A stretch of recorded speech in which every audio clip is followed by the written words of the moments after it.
My name is Maya Thompson.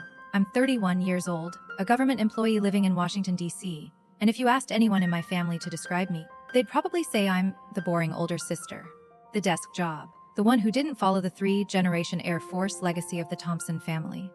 My younger sister, Abby, she was the military star from day one, joined the Air Force Academy at 18, on track to become a commanding officer by 24. Every holiday, every family party, every reunion, it was always Abby this, Abby that, and me. I got one question, always the same, still doing that office job. But the moment I'll never forget, the moment that burned itself into my memory, was at my grandfather's funeral.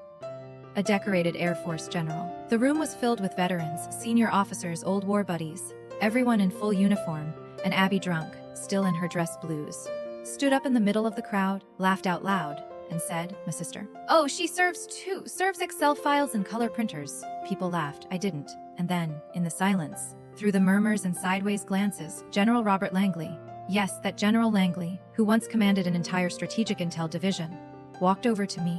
He stood at attention and saluted. A three-star general saluted me. The room went dead quiet. Abby froze, and from that moment on everything changed. If you've ever been dismissed by your own family, if you've ever hidden something extraordinary, because no one ever cared to ask, stay with me, because the story I'm about to tell may just help you rediscover your own worth and realize how much you've let others overlook. Don't forget to like, subscribe, and share this if you've ever had your own moment, the one where they finally saw who you are. Now let me tell you the story of those who serve in silence. I grew up in Colorado Springs in a house where every wall was covered in military medals, flags, and framed photos of my father standing proud in his Air Force uniform. My mother had served as a military nurse. My grandfather, a three-star general who once commanded an air base in Asia. In our home, everything revolved around discipline, duty, and the pride of the uniform. There was no room for difference. From a young age, I knew I wasn't like the rest of my family. While my little sister, Abby, ran around the backyard with makeshift flags and hand-drawn mission orders, I sat quietly in my room, reading books about language and culture. Abby was the child everyone pinned their hopes on, strong, fearless, always winning physical challenges. I was the one who aced world history, started learning Russian at 12, and quietly translated diplomatic speeches to understand the things adults left unsaid. My father used to tell me I needed to move my body more. Every time I handed him my academic report card, he'd give a small nod, then turn to ask Abby how many laps she ran around the lake that day. I don't blame him. Not really. In his world, glory came from endurance and unwavering loyalty, and I chose a different path, one I couldn't explain to anyone, not even my own family. At 18, I received a full scholarship to Johns Hopkins University. I majored in international relations and intelligence linguistics. I studied 3 languages, Russian, Mandarin, and Arabic, and in those classrooms, I wasn't the dull older sister. I was the sharpest mind in the room, the one who caught what the professors didn't say out loud. One day, after a particularly intense seminar, a professor, someone who had once worked in government, asked me to stay after class. He didn't ask if I wanted to serve my country. He asked if I was willing to live a life where no one would ever know what I did. I didn't hesitate. The selection process was silent, but brutal. The tests weren't just about intelligence. They measured how calm you stayed while being insulted, how fast you could assess a threat after 48 hours with no sleep, and how convincingly you could lie without blinking. I passed every one. And so I entered a world with no photographs, no awards, no recognition in the news. But in that world, I was trusted to handle missions that could save hundreds, sometimes thousands, of lives. As for my family, they never knew. To them, I'm still the odd one, the sister with a vague government job who never talks about where she works. They think I failed because I didn't join the military. Meanwhile, Abby keeps rising. More medals, more rank, more pictures of her in uniform. And me, I sit quietly at the end of the dinner table while the family talks strategy and celebrates her latest assignment. But I've made peace with that. I've learned to live in silence, because I understand one simple truth: some victories don't need parades. Some warriors fight in the shadows, so others can walk in the light. And I'm one of them. Abby is 3 years younger than me, but from the moment she could walk, it was clear to everyone in our family who the real heir to our military legacy was. While I spent my days curled up with books, Abby was outside, charging around the yard in a plastic helmet, shouting commands, organizing backyard combat games with the neighborhood kids.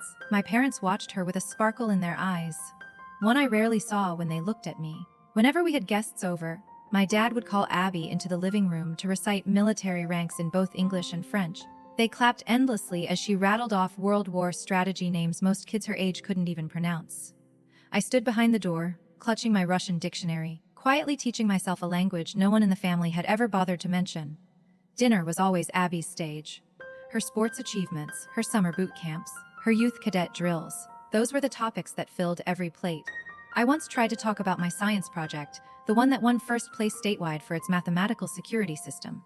But within seconds, the conversation had circled back to Abby and her future in the Air Force. The difference between us wasn't just personality. It was how our family defined worth. Grit, physical strength, military ambition. Those were symbols of pride. Words, languages, critical thinking, even when I excelled at them, were seen as soft hobbies, pointless passions. I didn't hate Abby. I envied the way she walked into every room like it belonged to her. Like she belonged to it. I, on the other hand, spent years figuring out how not to disappear. When Abby was accepted into an elite Air Force prep program, the family threw her a celebration.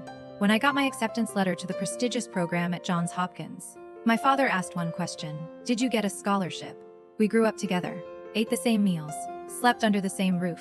But I've never felt farther from my sister than I did in that moment. And the part that hurt the most, it wasn't that I came second. It was that no one even noticed there was a ranking at all. In their eyes, comparison never existed. It was only me, thinking too much, feeling too much. But I didn't imagine the way my father's eyes lit up when Abby first appeared in uniform. I didn't imagine the proud, tearful smile my mother wore as Abby raised the flag during her cadet ceremony. Those moments needed no words. They carved themselves into me like invisible scars, reminders of something I had known for years. I wasn't just in my sister's shadow. I was the unspoken part of our family legacy, the branch no one followed, the daughter who wasn't wrong, but somehow never right either. I used to think that in order to be loved, I had to be like Abby. I tried, I really did. I ran every morning before school, did push-ups in front of the mirror, pretended to be interested whenever Dad talked about his deployment years in Asia. But none of it ever felt like me. I wasn't born to command. I wasn't born to carry a weapon or chant slogans. I was born to listen, to observe, to notice the things most people overlook. When I applied to Johns Hopkins, I didn't tell anyone. I filled out the forms, wrote the essays, gathered the recommendation letters, and submitted my transcripts all on my own. I chose international security and intelligence linguistics, not to prove anything, but because I was drawn to a world where the most powerful forces exist beneath the surface. A world where information is a weapon and silence is the highest form of responsibility. The day the acceptance letter arrived, I held it in my hands for hours. When I finally showed it to my mother, she skimmed it and said softly, "Well, at least your father will be glad you got into a reputable school." But I wasn't waiting for praise. I already knew my journey wouldn't come with applause, and I didn't need it. At Johns Hopkins, I felt like myself for the first time. I studied under professors who'd worked in intelligence. I sat in lectures that didn't exist in textbooks. Lessons on unconventional warfare, psychological manipulation, and the quiet networks that nations operate behind closed doors. I chose 3 languages: Russian, Arabic, and Mandarin. The deeper I went, the more I realized, language isn't just communication. It's thought, it's instinct. It's the window into how someone sees the world. And I learned how to use it, not to deceive, but to understand people at their core. One afternoon, after a seminar on information warfare, a man approached me. He didn't give his real name, just said he was a visiting scholar. He complimented my analysis on data manipulation during civil unrest, then handed me a card, blank, except for a phone number. I knew in that moment a door had opened, and it didn't lead to a classroom. Just weeks later, I was invited to a summer research program. Officially, it was an advanced seminar on linguistics and national security. But the people in that room, the way they watched me, the questions they asked, I knew I was being evaluated, not for my grades, but for how I thought, how I stayed calm, how I reacted when something didn't go as expected. At the end of that term, I was called into an office in the heart of Washington. A tall, composed woman named Diana stepped out to meet me. Her gaze was sharp as glass. She didn't ask if I wanted to work for the government. She asked, "Maya, if you had the chance to protect this country, in a way no one would ever know about, would you take it?" I looked her in the eye, and I didn't hesitate, because I knew, even if no one was waiting for me at the finish line, even if there was no applause, no flags waving in the wind, I would still go all the way. All I needed was to know I was doing what was right. And for the first time in my life, I didn't feel like I was living in anyone's shadow. After that meeting, I stepped into a path with no way back. There was no formal contract like in a normal job, just a stack of non-disclosure forms, quiet warnings about the consequences of disobedience, and one deliberate nod from Diana. She didn't need words. She just held my gaze for a long moment, then opened the door to the next room. I used to think serving your country came with flags and public oaths. But the truth, there was no anthem playing, no podium, no one waiting to hug me and say they were proud. Instead, there was a windowless room, encrypted files, and questions that dug deep into the moral roots of who I was. They tested how I reacted to betrayal, how I chose between saving one life or withholding information that could save 1,000 others. They monitored my every movement, every shift in tone, every blink. They wanted to know if I could stay mentally steady, if I could resist emotional manipulation, if I'd break under pressure, if I'd flinch in the face of death. I passed, not because I was cold, but because I had spent my entire life learning how to exist without being seen. For others, invisibility was a curse. For me, it was home. The physical training wasn't any easier, but it wasn't about brute strength. Unlike conventional military drills, this program pushed the body to respond against instinct. Every blow, every takedown, every forced retreat wasn't to test strength. It was to see if my mind stayed sharp while my body was losing. They simulated abduction scenarios, deprived me of food and sleep for days, then asked me to profile 3 interrogators. They dropped me into a forest with an incomplete map and no compass, and left me there for 24 hours. I survived, not because I was the strongest, but because I watched, I remembered, I analyzed. I used the mind no one ever thought could change anything. The deeper I went into the program, the clearer it became. I wasn't like the others. Many of them had served in combat. They had scars, stories, medals. I came from libraries, from books and algorithms and silence. But I wasn't slower than them. If anything, I was faster. I could anticipate reactions, see risks they didn't see yet. During one evaluation, an instructor told me something I'll never forget. Maya, you don't fight with muscle. You fight by making people believe you're nothing special. And when they drop their guard, you end the battle without firing a shot. I still don't know if that was a compliment or a warning. Maybe both. And then, after 18 months of unrelenting training, I was given my first assignment. No one in my family knew I was about to vanish off the map. My friends thought I was heading overseas for a research fellowship. I didn't correct them. Because when you choose to serve in silence, the truth becomes the most dangerous thing of all. I boarded a plane with a fake passport, a new identity, and a life that no longer belonged to Maya Thompson, the girl dismissed by her own family. I was no longer looking to prove anything. This was survival. This was purpose. This was why I was born. Life after the first mission looked nothing like I'd imagined. I returned to Washington, stepping back into my tiny rented apartment as if I'd never left. No one waiting. No one asking. No welcome home. I cooked my own meals, did my laundry, cleaned the floors, keeping myself busy so I wouldn't think about how, just days earlier, I'd been forced to decide who would live and who wouldn't make it back. On paper, I was a mid-level analyst in the Department of International Cooperation. My HR file said I specialized in economic data and linguistics, attended trade policy workshops, and submitted quarterly reports to my supervisor. But in reality, those reports were encrypted through a channel that only 3 people in the country could decrypt. And they weren't about market trends. They were about strategic intel on individuals and networks capable of threatening national security. I learned to separate my life into 2 versions, like parallel selves. By day, I wore muted blouses and carried a leather briefcase through the office like any other government employee. By night, I could be changing clothes in a bathroom stall at Dulles Airport, boarding a one-way flight to a place that doesn't appear in travel guides. No one asked, and I never told. Eventually, I created a small ritual for myself after every mission. I'd buy one small item to place on my bookshelf: a hand-embroidered handkerchief from Lebanon, an old brass lighter from Odessa, a Mandarin language book printed in simplified script. They sat among my academic volumes like nothing at all. But to me, they were proof that I'd been there, that I'd survived, that I did what no one would ever know, and I was still here. My family, as always, knew none of it. Once a month, I called home. My tone steady, works good, I'd say. Just got back from a finance seminar in Geneva, wrapping up a research cycle on North African regional development. My father would nod, then pivot the conversation to Abby. My mother was quieter, though she occasionally texted reminders to eat well. Abby sent me photos sometimes, military drills, articles quoting her in internal Air Force newsletters. In their eyes, I was still the vague older sister, the one with the mysterious government job, decent income, but not impressive, no partner, no marriage, nothing to pin on the fridge. I'd come to accept that. Because I knew people like me aren't celebrated out loud. There are victories that can never be recorded, failures that can't be shared, fears you swallow quietly, then get up the next morning like nothing happened. But maybe the hardest part isn't what happens out there. Maybe it's sitting at a family dinner, listening to Abby describe her latest training rotation, watching our father beam with pride, his eyes, his voice, and sitting there quietly, smiling like all I had to show were a few numbers on a report. The price of silence isn't loneliness, it's being judged by those you love most for things they were never allowed to understand. And I accept that. Because I know I'm exactly where I'm meant to be. I don't need them to understand me. I just need them to be safe. Even if they never know, it was me who helped keep it that way. The message from my mother came late one night, just after I'd returned from a mission in the Middle East. I was exhausted, still coated in sand and the haze of long-distance travel.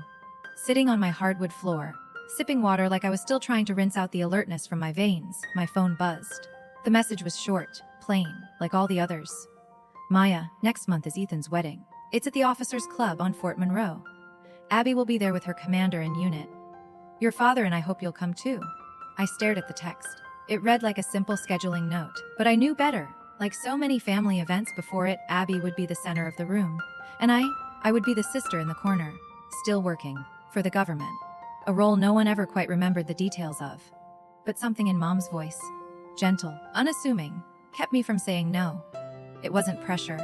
It was the kind of invitation that would haunt me quietly if I declined. I said I'd come, and I prepared for it like a mission. I researched the guest list, booked a separate hotel, rented my own car to avoid sharing rides with family. I chose an elegant, understated dress, formal enough to blend in, subtle enough not to stand out among the polished dress uniforms. I packed light, precise, ready for a confrontation I couldn't name, but somehow knew was coming. The evening unfolded exactly as I expected. My parents greeted me with their usual warmth, polite, measured, never too much. Abby arrived like a rising star, flanked by her commanding officer, a silver-haired man with medals glinting on his chest. She beamed, confident, commanding the room like she was born to lead. And then it was my turn. She waved at me from across the room, the way you might acknowledge an old classmate you barely recognized. This is my sister Maya. She works for some government agency. Not Air Force, but I think she handles, like spreadsheets or something? Lauder, light, polite, but unmistakable. I smiled, nodded at the cluster of strangers, and began to turn toward the buffet when a gaze stopped me. It was him, Colonel Brooks. He was studying me. Not with casual curiosity. It was the kind of look that measures you. That searches memory, that scans for inconsistencies. Trained, focused, exact. I knew that look. It belonged to someone who'd worked in spaces where memory could never afford to be wrong. Dinner continued. Stories from deployments, traditions praised, family roles reaffirmed. Abby was, once again, the pride of the Thompson lineage, and I was the inexplicable offshoot. The quiet sister. The unknown variable. I didn't interrupt. I didn't defend myself. Not until the champagne toasts began. Abby, cheeks flushed with wine, stood center stage, glass raised, eyes gleaming. We're all so proud of our family's legacy of service, she said. And I'm lucky to be part of it. Not everyone takes this path. Of course, some people work in offices, they analyze things. Not exactly combat, but hey, someone has to handle the paperwork, right? Laughter again, polite, controlled, familiar, and I kept my smile. But this time, someone didn't laugh. Colonel Brooks set down his glass slowly and stood. The room quieted almost instantly. He walked toward me with deliberate steps, his face serious, eyes locked on mine. Then he stood at attention, back straight, chin lifted, and saluted me, a formal salute, precise, military, reserved only for someone he recognized as an equal, or as something more. The room fell completely silent. Abby froze. I said nothing, just returned the gesture with a slight nod. But in that moment, every evaluation, every comment, every glance from my family collapsed in the face of a single truth. A truth that didn't need to be explained, proven, or applauded. Just acknowledged, with a salute, no file, no speech, no ceremony, only the truth, and someone who knew it. No one said a word in the seconds that followed. The room was so quiet I could hear the soft background music floating through the speakers like wind across glass. Everyone was staring, first at me, then at Colonel Brooks, like they'd just witnessed something that didn't belong in the world they knew. Abby didn't move. Her hand trembled slightly around her wine glass, lips parted like she wanted to speak, but couldn't find the words. I kept my face composed, unreadable, even though I could feel my heart pounding like a war drum beneath my skin. My father was the first to break the silence. He stepped toward me, his face carved with something I'd never seen in him before.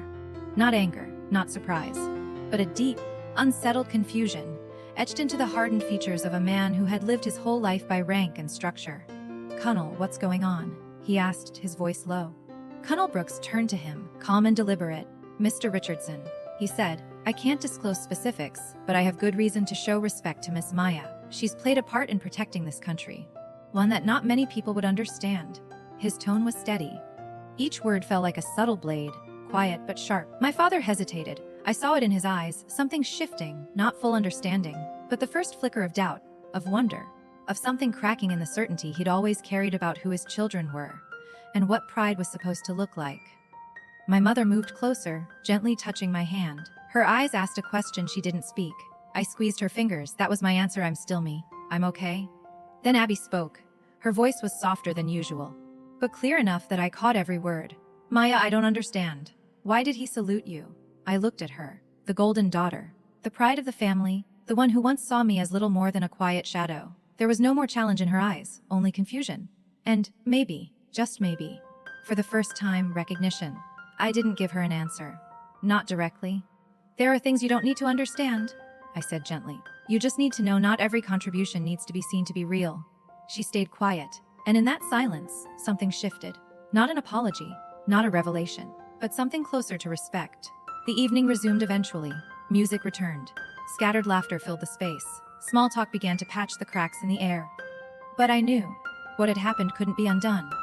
A fracture had been etched into the foundation my family once thought was unshakable. My father didn't say anything else the rest of the night. But when I went to leave, he approached me. He placed a hand on my shoulder, said nothing, just a firm, quiet squeeze, the same gesture he used to give Abby, after every moment that made him proud. And for the first time in my life I knew he had given it to me. Truth never needs to be shouted. Sometimes it just needs to be seen, and quietly honored. 2 months after Ethan's wedding, I received a message from the special office, the division that oversees operations at the highest level of secrecy. This summons was different. No identity swap, no anonymous plane ticket, no tactical terrain maps. Just a single-line ceremony of special recognition, family attendance permitted upon approval. I read it again and again, my heart sinking a little each time. In my world, ceremonies like this were rare. If they happened at all, they were held quietly, no cameras, no press, no written record. But the detail that caught me, that stopped me, was family. I submitted a request. I wasn't sure it would be granted. In it, I wrote plainly if possible, I'd like my parents and sister to attend, even if they can't know the details. Just to be there, just once. To my surprise, the request was approved. The ceremony took place in a small, unmarked room buried beneath one of those government buildings with no name on the door. When my family arrived, they had to surrender their phones, sign multiple non-disclosure agreements, and pass through 3 layers of security before taking their seats in the last row of a room so quiet, you could hear the air vents spinning. They didn't know why they were there. No one explained why the escort referred to me as the primary subject of recognition. No one told them what I'd done. I entered the room, not in a dress, not in the quiet business attire they were used to seeing. I wore the uniform. Not an official branch designation, but one with the insignia of a national-level strategic intelligence unit. A uniform issued only for the rare ceremonies where acknowledgement was permitted. At the podium, a senior official spoke carefully chosen words, free of specifics. He spoke of courage, of decision-making in the space between life and death, of actions that could never be named, taken by those who would never be known, the ones who hold up the structure of national security, not with titles but with silence. When he called my name, there were no cheers, no applause, only a full, weighted silence. I walked forward, spine straight, and accepted the medal. A polished metal disc, no unit engraved, no operation named. But in this world, anyone who saw it would know. This belonged to someone who saved lives. Hundreds, perhaps more, without ever saying how. I looked toward the back of the room. My mother's hand had flown to her mouth, her eyes blurred with tears. My father, who had once stood tall in his own uniform, was crying for the first time in my memory. Not from pain, but from something deeper. A recognition that came late, but was real. Abby sat upright, face unreadable. But in her eyes, no more comparison, just understanding, and the quiet acceptance of being wrong. When the ceremony ended, we met in the hallway outside the room. No one spoke at first. We didn't need to. My father came forward, the stiffness in his stance gone. He looked at me not as a soldier, but as a father seeing his daughter. Truly, for the first time. He placed a hand on my shoulder, firmer than the gesture at the wedding. A nod, a flicker of a smile, no words. My mother wrapped her arms around me, tight, trembling. It was the kind of embrace that said, I understand now. Why I never called to complain. Why I never asked for more. She knew Abby came last. She looked at me for a long moment, then stood tall, no words. Just a formal salute, sharp, like the book, her pride stripped away. Only respect remained. I nodded. returned it not the military way, but mine, a soft, steady tilt of the head, without grandeur, but with meaning. We didn't need to be the same to respect each other. And for me, that was enough. We didn't say much on the drive back from the facility. I sat in the back seat of the family car, watching Washington, D.C. pass by like a slow motion reel. Abby sat beside me, quiet. Dad drove. Mom fiddled silently with the strap of her purse. The silence in the car wasn't tense. But it wasn't exactly comfortable either. It was quiet, like everyone was silently rearranging their thoughts. We stopped at a small diner near home. It wasn't a celebration. No champagne, no cake, just a simple family dinner. But for the first time in a long time, I felt like I was really part of it. Not the extra chair. Not the occasional visitor who came and went. After dinner, while Mom and Dad went to get the car, Abby stayed behind.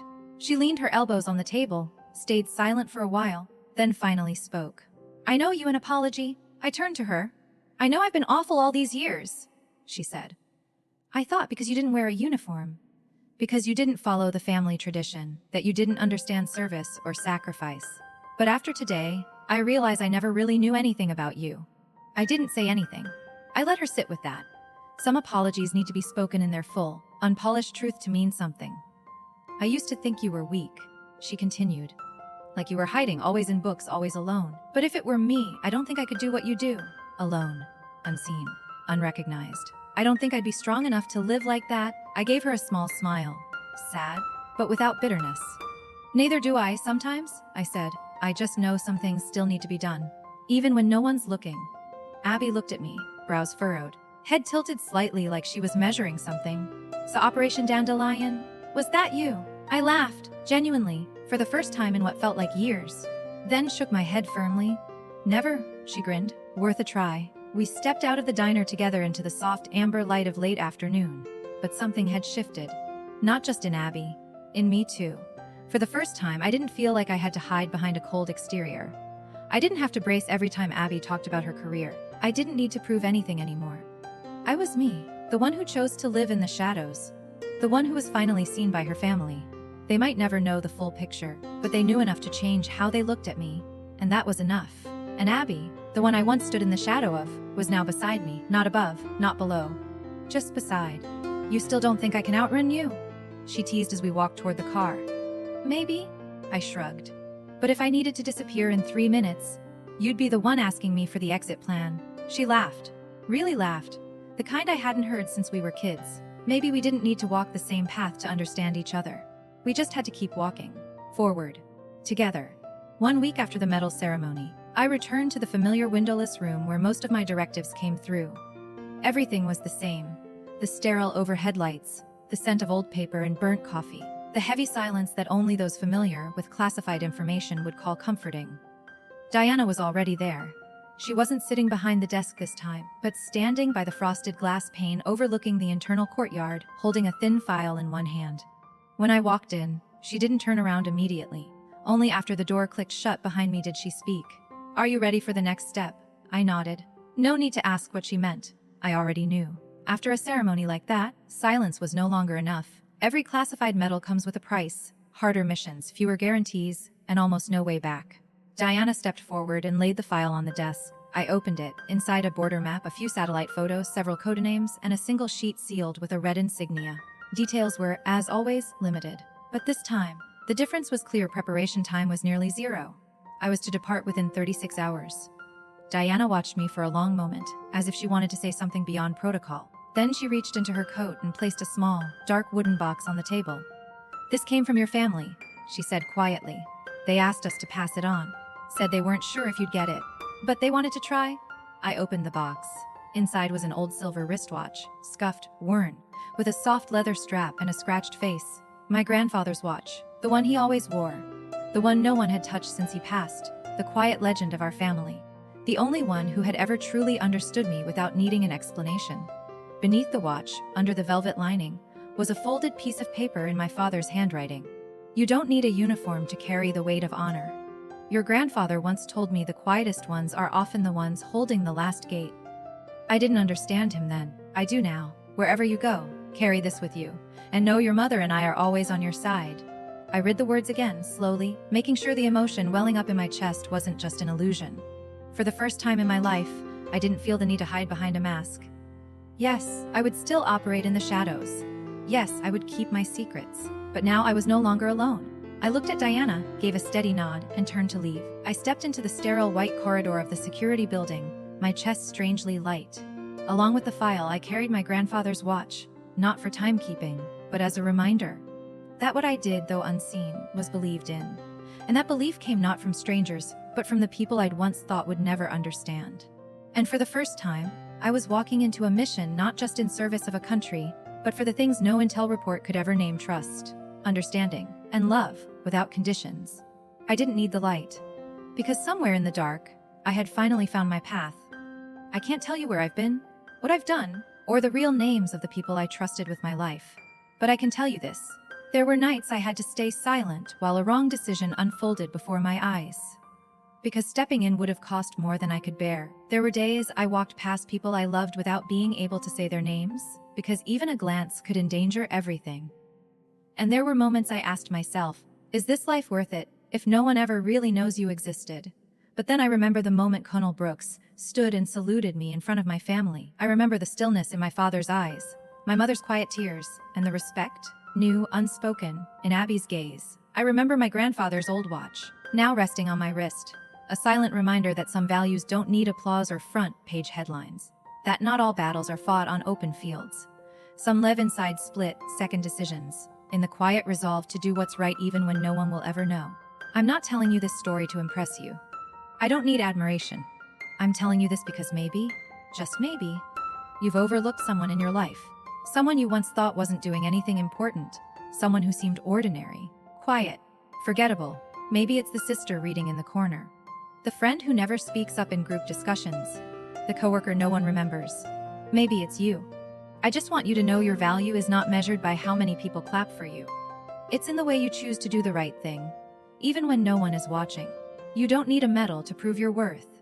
You only need to believe that every time you choose kindness over ease, courage over comfort, truth over convenience, you are serving something greater than yourself. Some people are born to stand in the spotlight. Others are meant to stand behind the curtain, making sure everything runs exactly as it should. And you know what? Both matter just the same. So if you're the quiet one in your own story, don't feel small. Because sometimes it's your silence that's holding the world together. Thank you for listening. And if this story reminds you of someone who's been misunderstood, underestimated, or forgotten, share this with them. Let them know they were never invisible. They've just been shining, in a way the world rarely notices. You're not alone. We, the silent ones, have never truly been alone. If you've ever been underestimated, overlooked, or dismissed simply because you chose a different path, leave a single dot in the comments. No explanations. Just a dot. So I know you're out there, quiet, steady, and strong, just like I once was.